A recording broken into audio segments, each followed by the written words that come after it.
And we are live. Dan, how are you today? Just fine. How are you doing, Mike? Not too bad. We didn't really advertise we'd be doing this, but we're doing it. And that's okay because people can catch it later.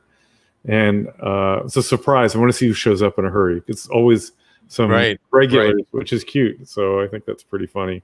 Well, with COVID, everybody's kind of hanging out around the house, or should be anyway. And we get a lot of viewers that way. Yeah, I like it because at lunchtime, I ran out and had to work on my rotators. I was telling you, and I was able to put in a control box, test something, decide it wasn't working correctly, pull it back out.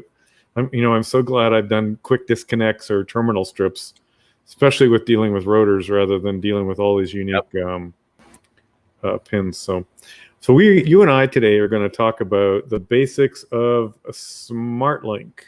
Correct? That's correct. Yes, sir.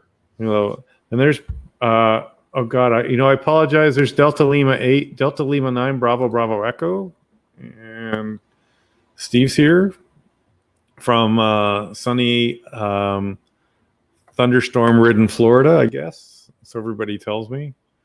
Hey, Chris and Steve and Dan's gonna run through this, but this is, of course, the house phone rings. I don't know. Can you hear it ringing? A minute. I just finished telling my XYL, so okay, keep quiet for 20 minutes while we do this. And I should just unplug the ATA because we use voice over IT. Okay. Chris is watching. Chris Tate, hello, sir. How are you doing? Chris is an amazing contest guy. I think he does SO10R on RTTY or something. That's right. It says SO a whole bunch. We could get Chris to teach us SmartLink works. And hey, Ernie. And Pete. Very good. So this is really high level. It's sort of a follow-on. We did a networking one. Geez, it was almost a month ago right now, just on the basics of networking. And you get the idea. So we want to follow on with SmartLink, which is FlexRadio's really, I'm going to think bulletproof communication method we use. It's incredibly reliable, very simple, and it works. It came out in version 2, and we really haven't touched it since shy of some, maintenance and things. And I know Chris uses it for his contest station a lot. He's part of a big contest station. Let me get this right. N6RO. I should know this, right, Chris? So, hey, Peter. So Dan, what do you want to say about SmartLink? Have I got that right? Yep. Well, so I guess the first thing is that there seems to be sort of some confusion on how it works, and really the goal that we have today is to explain it at a reasonably high level. We'll get a little bit into the weeds about which ports are used and the like, but it's really sort of the basics of SmartLink, and hopefully we can use this as a way for explaining it to everybody else after we get the video done. So appreciate everybody that's here. Obviously, if you have any feedback about the presentation, please let us know. We'd be always happy to take good, bad, and indifferent feedback. So. And you have a diagram. I bet you have a diagram. I do. Yeah. Looks like that. I am a master of diagrams now. Draw.io, man, it is just the greatest tool. I use it a lot when I talk to customers too, to help draw pictures just like this. SmartLink is there's no mystery behind it. There are always 3 entities involved in and at the high level for a SmartLink to work. One is the FlexRadio SmartLink directory lookup service, which is on the internet. It's in the cloud. A remote site of some kind that can today it can be someone sitting at a PC behind a regular network someplace, or on a cell phone, or in a coffee shop. Really doesn't matter. There is a remote site involved. And the radio site itself. Now, to keep things simple here, I'm going to talk about a single radio installation, but the same basic principles apply to if you're putting more than one radio behind on the same behind the firewall on the same network. So there's 3 steps to the communication when you launch. Sorry, that was me. when you start a remote client, it's got to authenticate with the SmartLink service. That's why we require a username and password. That authentication is secured using TLS 1.3. It's the same level of encryption that is typically used by banks. It does not have two-factor authentication. We know that's a request, and that's in our backlog. So let me interrupt you because I'm going to do this just to keep it really simple. So two-factor authentication means I log in and then maybe I get a text message with a 6 or 7 digit number to say to my cell phone saying, "Is this really you?" Or other ways of doing it twice, right? That's correct, right? There are authenticator apps that are on cell phones now. There's, several different ways, but it's single-factor authentication, credential-based, but it is secured with a TLS 1.3. So when you log into the SmartLink service, it understands which radios have been registered for that particular account. There can be one to more than one, and it sends a list of those radios back to the client. That's why you see sometimes one, if you have more than one SmartLink a radio register with your SmartLink account, you'll see both of them, and they'll have the little SmartLink icon on it, meaning that where that data originated from was from the SmartLink service. We didn't discover it on the local area network. Right.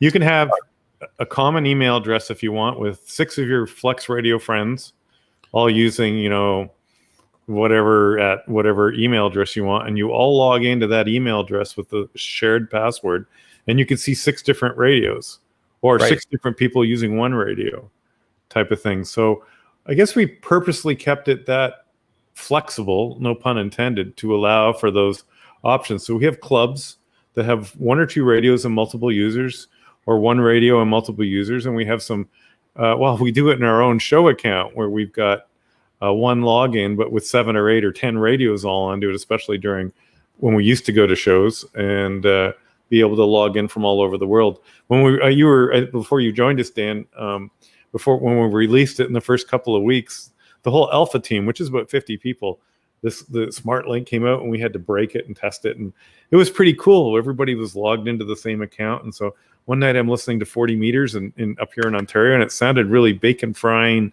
It's weird. So then I logged into Howard's computer in radio in San Diego, and it sounded different weird, and then Ria's in New Jersey, and then Chris was part of that, so he knows what I mean. It was pretty fun. It was so cool. Now it's every day. So being able to do that with SmartLink that no other radio can do, simply put, and you don't have to be a network expert to pull it off. And you don't need dyne DNS, and you don't need dedicated IP address. Yet there are a few gotchas that usually you're at the whim of your ISP, but maybe we'll talk about that in the end. And we certainly talked about that last time. Okay, carry on. Sorry. Okay. All right. So once you've authenticated with the service, it provides you that list of radios that you can see. But along with that data comes 2 things. It comes with an IP address, and it comes with a list of port numbers. Then there's only 2 of them, 2 ports that are required for a connection to a radio using one of our clients. One of them is using the TCP protocol. The other is using the UDP protocol. And that data gets sent back to the client. So when you select a radio to connect to, then that's sort of where the magic all happens. And there is a peer-to-peer connection that is established between your client and the radio. The service is no longer involved at that point. So we're not streaming data through a service at some, I've seen some people explain it that way. And if there's any latency that's involved in the communication between the remote site and the radio, it has nothing to do with the service whatsoever. It is simply like a virtual wire that you've just strung now between your remote site and where the radio is. Now, in between that is the internet. When you are using a remote site, all of the communications is encrypted using the same mechanism, certificate-based TLS 1.3. So nobody can sniff it. Nobody can, decrypt it unless maybe you're the NSA and you've got the big, computer farm someplace to do that with. But it is secure, and that's really the only thing that gets added between the client and the radio when you compare it with the experience that you have on a local area network. On a local area network, there's no need to encrypt it. We don't do that. So the only thing that's inserted in between the two, besides the normal latency that's involved in an internet connection, is that encryption. So that's it. It really is that simple. It's exactly the same as connecting to the radio using a client on the local network.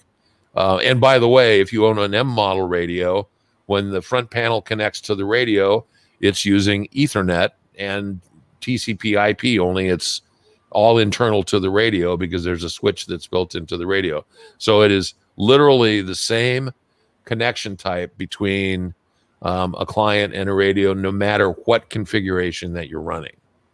Now, where it gets, I was going to say, because of multiplexer, if you're running version 3, you can be using the front panel of your radio and also at the same time connected in from some other client, whether it's at the table beside you or maybe you lent it to your brother-in-law, right? Who's of course a licensed ham, to use remotely. Now that's a good segue sort of into the next sort of a part of this discussion is that with multiflex, the radio, it behaves much more like a website than it does a radio. And I mean that by, if you and a friend are both browsing the exact same website, you can be on different web pages. You can be doing different things at the same time on the same website. And the same thing is true with SmartLink. If you're using and multiflex. So if you are on the radio and you're listening to WWV and someone else is on the radio using a local or another remote SmartLink connection, you can be listening to two completely different bands. And as long as the radio supports it, you could even be using two different spectral capture units and two different antennas and all of it. Now, where it does differ is in the transmitter. Since there is only one transmitter, there can only be one client using the transmitter, and by using I mean transmitting at the same time, and another connected client cannot be doing that. So that's the only difference between a website, say, and a radio using multiflex. Right. Now, so I wanted to comment. There's a couple of questions here, and I don't want to lose them off the page, so maybe we'll come to them. But so the communication into that, the cloud, the internet, between, Dan can hover his mouse over the local PC in the bottom left, and I mean the remote. Yeah, the remote site and the radio in the upper, sort of the middle right. So the communication has to go through the internet. That's that cloud part, and that's the cloud because we really don't know what happens in between. And sometimes that can be fast, and sometimes it can be less fast. We have no control over it.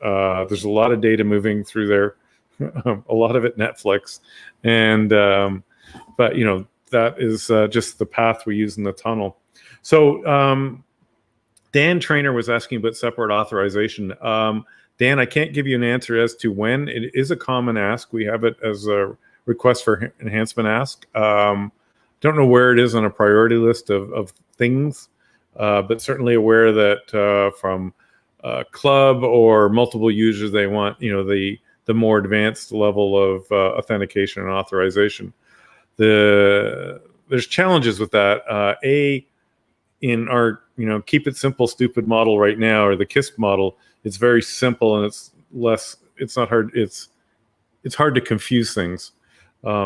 If we make it more complicated, this is how we think sometimes, it can generate a lot more service calls where people get lost in it and we have to unwind, unpeel the onion to get them down. And so we keep that in mind too. Can we keep it really, because Dan deals with this every day. If we can keep it simple, then it's easier to support in the long run.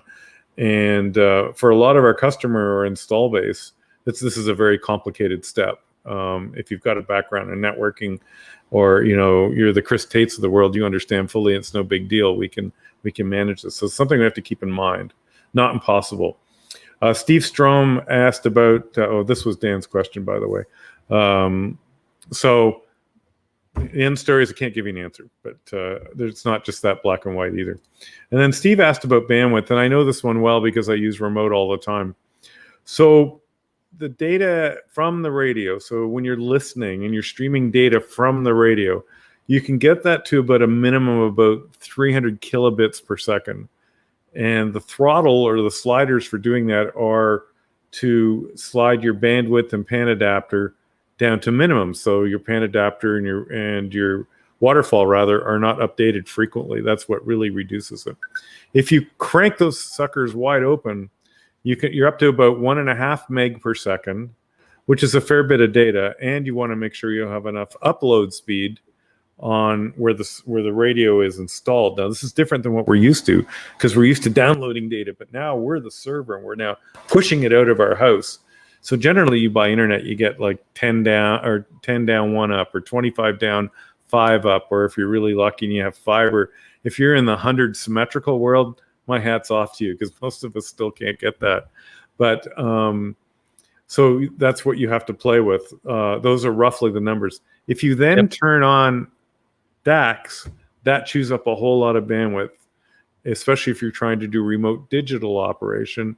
And this is why in my remote operating lecture, I say it's a lot easier and cheaper from a bandwidth perspective to run a local PC to the radio.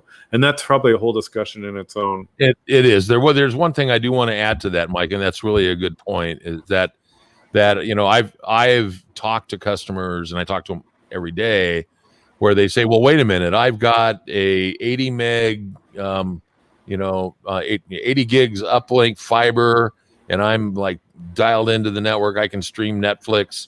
I can, I have an army of people come over. They can be watching different Netflix. How come my radio connection doesn't enjoy that? Well, there are several possible areas, but the number one killer for the radio connection in SmartLink is not the bandwidth that's available.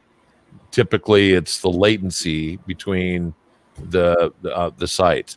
That's the thing that naturally reduces bandwidth. And so a lot of people don't understand that, is that wait a minute, I have a big I got a gig connection to the internet. I have this huge pipe. I can stuff as much stuff down it as I want. Well, the problem is that latency is really the traffic cop. It's the one that slows things down. So no matter if you had a terabyte per second connection, you still can only get so much data down depending on the bandwidth that you have. Yeah. So here's the other one I'll hit you with. Oh, but my ping times are 35 milliseconds. But SmartLink's reporting 100 milliseconds, which is not really a ping. That's an RTT, which is an application response. That's correct. Ping sends these really small, tiny packets. They're about, 52 bytes or 36 bytes. And they just fly through the internet and back and say, cool. And, I got it. But when we start moving data, like our real-time application called HF Radio, we want that to be as quickly as possible. But it's big chunks of data.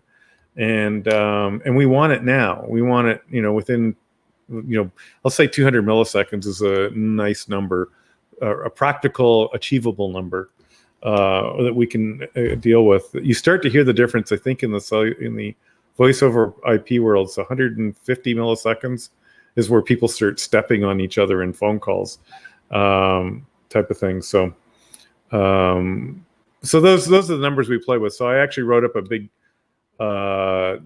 discussion on that yesterday to somebody about why ping is really great, but RTT is really long, and that's actually reality. So what we wanted to stress here too is what you're looking at on Dan's excellent diagram is that it's a very simple communications protocol and back and forth. And then when you get into cellular, Petter, I guess it's pronounced Petter, because Petter's talking this about LTE, which is doable, but again, you're into a fractional network, right, Dan, where it's not dedicated. And this is why he keeps his spectrum scope and pan adapter as low as possible. Right. Yeah. So just keep in mind that bandwidth looks at the amount of data being transferred, while latency looks out of the amount of time it takes the data to transfer. Those two terms come together as throughput. And throughput is the measure of performance that you see in radio, not bandwidth, not latency. Dan's got it right. I'll let you answer this one, Dan. Okay. And what is the question? Can you see it on your screen? Oh, would a satellite link work? Well, it would Technically. but it is. We have never been able to get a DirecTV satellite link to work because they're double natted, and DirecTV at AT&T is very adamant about not altering the posture of the network to accommodate it. So they just won't do it. So they don't want servers on their network, and that's what you are. Yep. So no, the answer is no, not today. And long ping times, huge latency on satellite as well. Oh man, see, and that's the other thing you don't realize. It's a long way. It is, what is it? 250,000 miles? I think Chris gave you the number. Is it around 800 milliseconds round trip? Yeah. So round trip 800 milliseconds. It would not be a pleasant experience. Yeah. Now, what about Starlink? We don't know. We're all trying to be beta testers. Maybe we'll give it a shot when Elon's 700 satellites get up in the air. Or 700. That's just the starter number, isn't it? So. Yeah, well, Motorola tried that once too, right? Right. So, okay, that's good. So, I guess one other thing I'd like to point out is that the two ports involved. There's also some confusion about really what those are. So, there's a UDP and a TCP port. You don't need to understand what the difference is between the two. You just need to understand that they are different.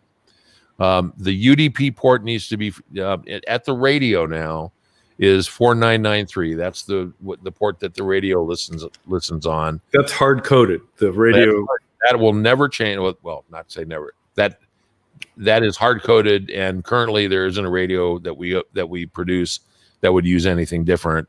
And TCP 4994. Now, the firewall rule that you use. And there are two types of firewall rules. There's a automatic firewall rule that most consumer routers and even some light commercial routers will allow for, and that's UPnP, which stands for Universal Plug and Play. So if that is enabled on your router, then the radio will automatically create, if you enable SmartLink, will automatically create a UDP and a TCP port forwarding rule that SmartLink can utilize. If everybody's familiar with the little test button that you have on SmartLink and the little green dot, hopefully that it shows up there as green. If you hover your mouse over that little green dot, you will see a UDP. It'll say UPnP, UDP, TCP, pass or fail. And then another port value. Now, that other port value is a port forwarding rule that you manually set up in your router. There's mine. Okay, well, here's a great example of manual, port forwarding rules. It basically means that any TCP connection coming in on port 21015 on his network, and that is the WAN side. So we don't know what his IP address is. SmartLink knows, but we don't know when we're looking at this. It will translate that port, and don't want to get into argument exactly is it port forwarding or network translation. There are technical discussions that are kind of like, well, there's bread and there's butter, but suffice to say that connection request makes its way to port 4994 on that specific radio, which has an internal IP address of 192.168.110.78. Now, the manual port forwarding rules are, if reliability is a big factor for you, in other words, if you are going south for the winter, let's say, and you want to make sure that that you have the best chance, you have the best experience, most stable possible, a static or a manual port forwarding rule is the best practice. Now, if you use a manual port forwarding rule, you also need to pin that IP address to the radio. So if you are familiar with our radios, you know that on a non-M model, you can go set a static IP address, but on an M model, you can't do that. So there are two ways that you can assign static IP or the same IP address to a radio. One is if you have a non-M model, you can go in and actually change the IP address. Make sure you let your router or DHCP service know that you've claimed that IP address so some other device doesn't wake up one day and get it. That can create a whole nother set of problems. And the other is to use what we call reserved IP addresses. And most modern consumer grade and light business routers support a method that allow you to basically pin that IP address to your radio. So every time it still uses DHCP, but the router will never change it. DHCP specification says that the IP addresses can change from time to time. Most of the time they don't, but sometimes they do. This reserved IP address, as they're called in some routers, will make sure that IP address is the same every time that the radio wakes up and asks for one. Cool. That's what I do here. I actually think, I don't know if I hard coded these ones or not in mine, but every router available that is at least 10 years old. And if you don't have a router that's older than 10 years, you might want to consider upgrading to the newer stuff. It's more secure, they're faster, a whole bunch of different reasons. That's a huge lifetime in the technical world. Yep, and I do not. I used to set static IP addresses on my internal network a lot. I do not do that now at all. I use the reserved IP method because that means if I ever change a DNS there are other settings that get conveyed to the device using DHCP that can change on a network from time to time, and it's so much easier to go in one place to change them than to worry about going into each individual device and doing it. So we're just about out of time, Dan, but in summary, what can you do? Make sure your router's current. If you're concerned about long-term connectivity, look at IP reservations. It's well written up all over the internet. And what that really says is, Dan says, is every time your radio turns on, it always gets the same IP address. And how does it do that? It needs to know one little piece of information. It's called a MAC address, MAC.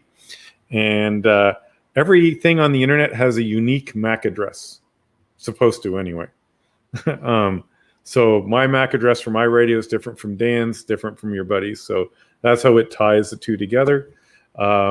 Read section 9 of the version 3 SmartSDR manual, which will walk you through the SmartLink setup. We could go through it, but it's well written up there. If two things to remember in there, you want to do the green test. And if you didn't get to the part that says hit the foot switch or the mic button, then you didn't read the whole thing. It's because that has to happen to make sure you actually physically own the radio. You've got to have the radio in front of you. And I think... And Arnie, the external port number is I turn this into old phone switch world.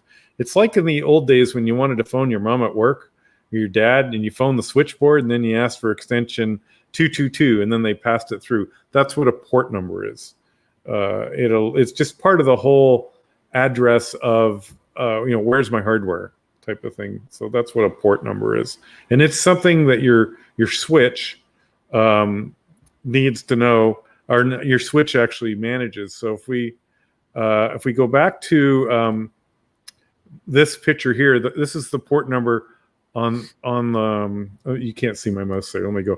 This is the port number here on the outside world. And if you were to read this left to right, if some traffic comes in from the WAN, wide area network, or the internet as we know it, and it's this type of message, and it comes from any external IP address, generally you leave these any, unless you're into really tight security, and that wouldn't work for us, so you want that to be any. And it knocks on this door, it's looking for this extension. It goes, hey, there it is. Well, we want to send it to this internal IP address. This is the IP address of my radio at this internal port number.